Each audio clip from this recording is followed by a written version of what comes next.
Nagkasundo ang Philippine Amusement and Gaming Corporation o PAGCOR at ang Philippine Sports Commission o PSC na pagandahin ang mga sports facilities sa bansa at palakasin ang suporta sa mga atletang Pinoy. Inihag ito ni Executive Secretary Ralph Recto matapos ang pakikipagpulong sa dalawang ahensya. Lain itong bigyan ng maayos na pasilidad at espasyo ang mga atletang Pinoy para lalo pang mahasa sa sports at makapaghubog ng mga kampyon sa larangan ng palakasan. Hindi lang sa Pilipinas, kundi maging sa labas ng bansa. Kukumpletuhin ng PAGCOR at PSC ang Ilocos Norte Sports Institute and Research Building. Magbibigay daan para sa pagsasanay sa bowling, gymnastics, badminton, sepak takraw at iba pang sports.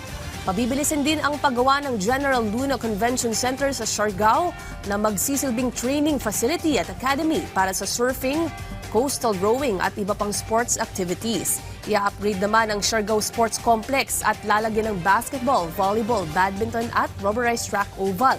At tatayuan din ng dormitoryo para sa mga atleta at ng convention center. Gagawin namang regional training center ang Zamboanga City Sports Complex sa Zamboanga Peninsula.